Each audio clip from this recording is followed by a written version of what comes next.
नमस्कार, आप देख रहे हैं आदर्श न्यूज 9। आदर्श न्यूज 9 में आप सभी का स्वागत है। राहुल गांधी की भारत जोड़ो न्याय यात्रा 2 मार्च को एमपी में प्रवेश करेगी। राहुल गांधी की भारत जोड़ो न्याय यात्रा मुरैना से शुरू होगी। वहीं राहुल गांधी की पहली जनसभा भी मुरैना जिले में आयोजित की जाएगी। राहुल गांधी की न्याय यात्रा की तैयारियों को लेकर पूर्व मंत्री कमलेश्वर पटेल ने रीवा के स्थानीय सर्किट हाउस में पत्रकारों से चर्चा की और इस यात्रा की तैयारियों के बारे में बताया।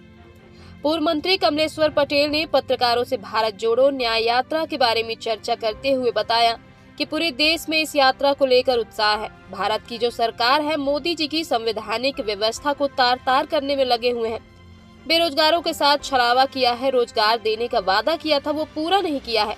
महंगाई आधी करने के बाद कही गई थी, लेकिन उससे भी पूरा नहीं किया गया। इसी तरह कई वादे किए गए थे मोदी सरकार द्वारा, लेकिन एक भी वादे पूरे नहीं किए गए हैं और उन बातों से हट के अलग अलग बातें करते हैं। उन्होंने कहा कि आज पूरे देश के किसान आंदोलन की राह में है, लेकिन सरकार द्वारा उनके साथ ऐसा व्यवहार किया जा रहा है जैसे वो दूसरे देश के हों। उनके साथ तानाशाहीपूर्ण कार्यवाही की जा रही है। इन्हीं सब बातों को लेकर राहुल गांधी ने भारत जोड़ो न्याय यात्रा शुरू की है। उन्होंने कहा कि इस यात्रा को सभी जगह जन समर्थन मिल रहा है और लोग चाहते हैं कि देश में परिवर्तन होना चाहिए। उन्होंने कहा कि 2 मार्च को भारत जोड़ो न्याय यात्रा मध्य प्रदेश में प्रवेश करेगी, जिसका बड़ी ही गर्मजोशी से प्रदेश की जनता स्वागत करेगी। इस दौरान राहुल गांधी का 6 दिन का प्रवास मध्य प्रदेश में रहेगा। इस दौरान सभी वर्ग के लोग उनकी इस यात्रा में शामिल होंगे और उनके विचारों को सुनेंगे और भारतीय जनता पार्टी की सरकार को उखाड़ फेंकने में यह यात्रा कारगर साबित होगी।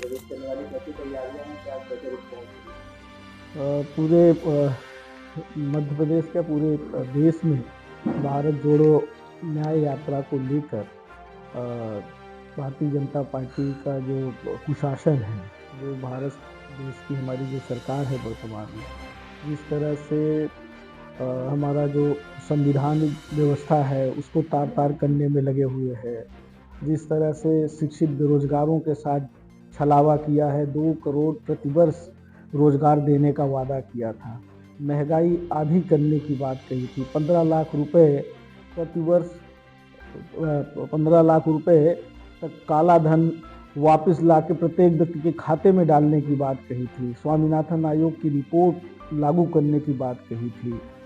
जितने भी वादे किए थे मोदी जी ने, वो कोई भी पूरा नहीं हुआ है।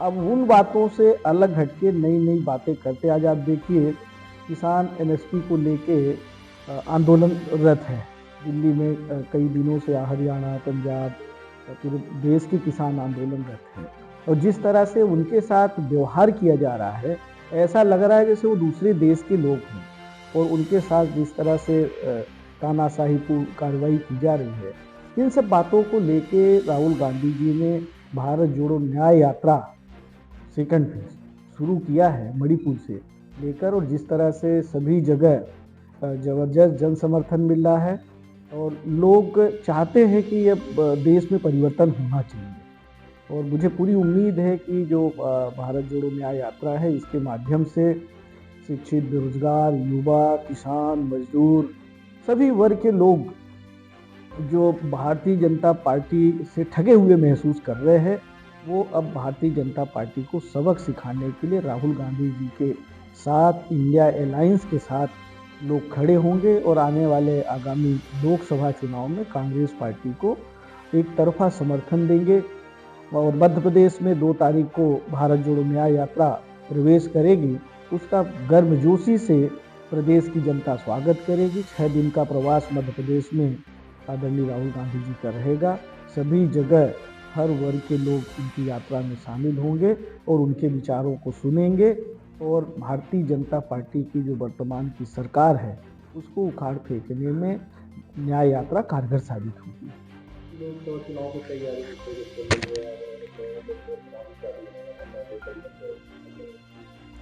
लोकसभा चुनाव की तैयारी कांग्रेस पार्टी पूरी तरह से तैयार है और लोकसभा चुनाव के लिए हमारा कार्यकर्ता, नेता, सारे लोग पूरी तन्मयता से लगे हुए और चुनाव लड़ेंगे। हम लोग पूरी मुस्तैदी से लड़ेंगे और प्रदेश की जनता के ऊपर, देश की जनता के ऊपर विश्वास भी है कि इस बार के चुनाव में कांग्रेस पार्टी को, इंडिया अलायंस को जन समर्थन मिलेगा।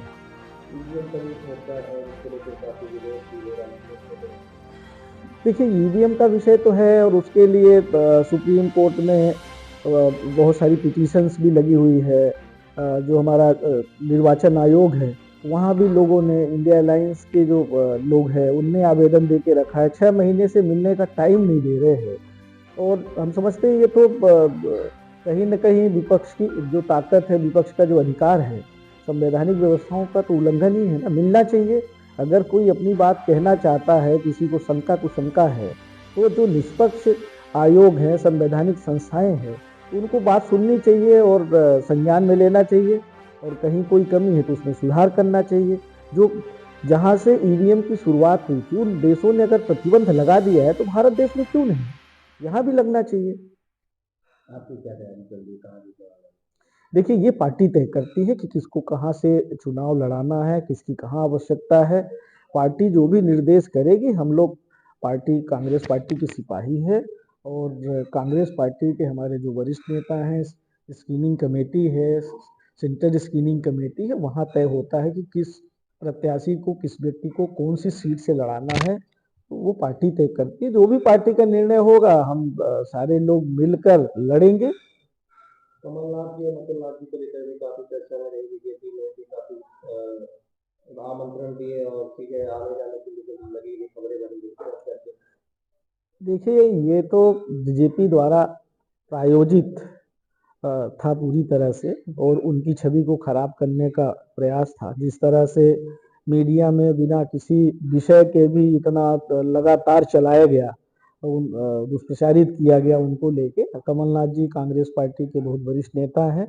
उन्होंने कई वर्षों तक कांग्रेस पार्टी की सेवा की है। कांग्रेस पार्टी में रह के देश और प्रदेश में बहुत सारी योजनाओं को संचालित किया है और उनकी जो छवि है वो हम समझते हैं कि एक बहुत ही शुचिता वाले नेता की है और हमेशा उन्होंने स्पष्टवादी रह के कांग्रेस पार्टी में देश की सेवा की है और ऐसी कोई बात नहीं है। कमलनाथ जी हो तो कह चुके हैं, तो अब इस पे कोई सवाल बचता ही नहीं है। वो तो ऑलरेडी कह चुके हैं कि हम कांग्रेस में है और कहने की क्या जरूरत है। जो व्यक्ति कांग्रेस में है तो भाजपा द्वारा प्रायोजित था, सीधी बात तो ये। लोकसभा को लेकर के भाजपा का दावा है कि सभी सीटें हम जीत लें। देखिए, भाजपा तो कौन से आंकड़े फिट करती है भाई। आप देखे होंगे अभी यूपी में बेरोजगार लोग किस तरह से चीटिंग कर रहे हैं और हजारों की संख्या में सभी शहरों में आंदोलन हुआ। अभी तात्कालिक 3 दिन पहले की बात है। मध्य प्रदेश में इंदौर में पटवारी भर्ती घोटाला को लेके बहुत बड़ा आंदोलन जो है ना, और ये हालात सब जगह है। किसान परेशान, मजदूर परेशान, महंगाई की मार से आम जनता पूरे देश की परेशान है। कोरोना में लोगों की जानें ले ली, दवाई के अभाव में लोग तबाह हो गए। उसके बाद भी इनके पास कौन सी ऐसी छड़ी है जो आंकड़े पेश करते रहते हैं। ये समझ से थोड़ा परे है।